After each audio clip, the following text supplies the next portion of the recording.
Hello বন্ধুরা, আপনারা কেমন আছেন? আশা করি খুব ভালো আছেন আর সুস্থ আছেন। আমিও ভালো আছি। আজকে নতুন একটা রেসিপি নিয়ে চলে আসি আপনাদের সামনে। আশা করি আপনাদের ভালো লাগবে। যেহেতু এখন গরমকাল চলছে আর তিতো ডাল শুক্তো এসব খাওয়ারই দিন, কেন এগুলো খেয়ে খেয়ে বেঁচে থাকতে হবে। তো চলুন আজকে হলো তিতো ডালের রেসিপি আপনাদের সাথে শেয়ার করব কীভাবে আমি বানিয়ে থাকি। তো এদিকে দেখুন এক বাটি মুগ ডাল নিয়ে নিয়েছি। আর মুগ ডালটা কিন্তু ভাজবো না, মুগ ডালটা ধুয়ে নিয়ে কাঁচাই রান্না করতে হবে।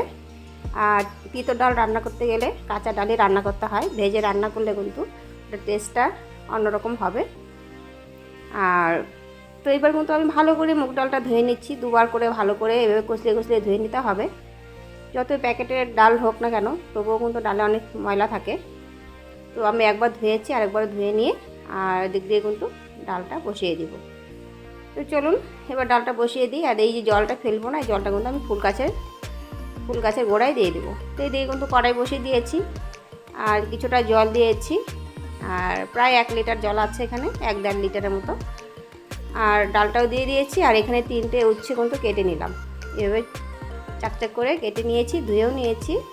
আর ডালটা আমি একটু ঢেকে দিলাম, যখন উতলাবে তখন ফেনাটা একটু ফেলে দিতে হবে, না ফেললেও হয়, তাও একটু ফেলে দিলেই ভালো হয়। আর এদিকে নুন হলুদ দিয়ে একটু মেখে নেব, এটা অন্য কড়াইতে ভেজে নেব। উচ্ছেগুলো কিন্তু ভালো করে লাল করে ভেজে নিতে হবে। আপনারা যেরকম খেতে ভালোবাসেন সেইভাবেই খাবেন। তো আমি আবার লাল করে ভেজে নিয়েই ভালোবাসি, লাল করে ভেজে নিয়েই কিন্তু ডালে দেবো। এদিকে কিন্তু ডালটা উতলে গেছে, আর একটু হালকা করে ফেনাগুলো ফেলে দিই।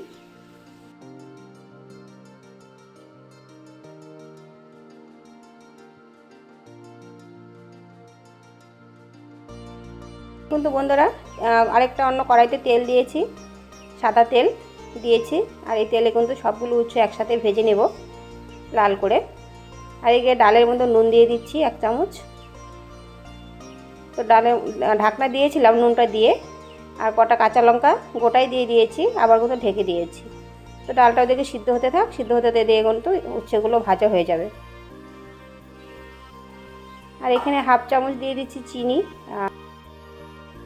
একটু চিনি দিয়ে দিয়েছি। আর দেখুন এদিকে কিন্তু উচ্ছেগুলো ভাজা হয়ে গেছে। এবার উচ্ছেগুলো কিন্তু ডালে দিয়ে দেব। আর ডালটা কিন্তু সিদ্ধ হয়ে গেছে, উচ্ছেগুলো দিয়ে দিলাম, একটু নাড়াচাড়া করে দিলাম।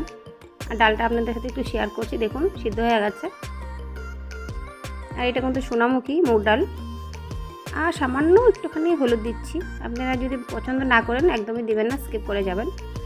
তো আমার আবার একটু কালারফুল না হলে না ভালো লাগে না, ওই জন্য একটু হলুদ দিয়েছি। এদিকে কড়াই আর একটা মানে ওই কড়াইটাই আর কি ধুয়ে বসিয়ে দিলাম।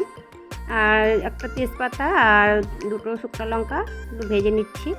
আর একটুখানি দিয়ে দিচ্ছি গোটা শস্য, কালো শস্যটা আর কি দিয়ে দিয়েছি। আদা কুচি দিলাম, ভালো করে একটু লাল করে ভেজে নেব, নিয়ে ডালটা দিয়ে দেব।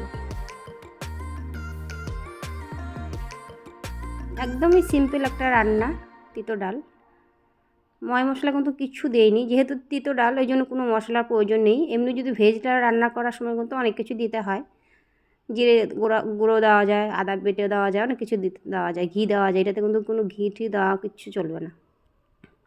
তো বন্ধুরা একদম তিতো ডাল রেডি। কেমন হয়েছে ডালটার রেসিপি অবশ্যই কিন্তু কমেন্ট করে বলবেন। একটু পাতলা করেই করেছি, পাতলা করে খেলেই ভালো, না হলে মুগ ডাল ঘন করলে না জমে যায় ডালটা। তো বন্ধুরা মুগ ডালের রেসিপিটা কেমন হয়েছে তিতো ডাল অবশ্যই কিন্তু কমেন্ট করে বলবেন। আর যদি ভালো লাগে একটা করে লাইক দেবেন। তো আজকের মতো এখানেই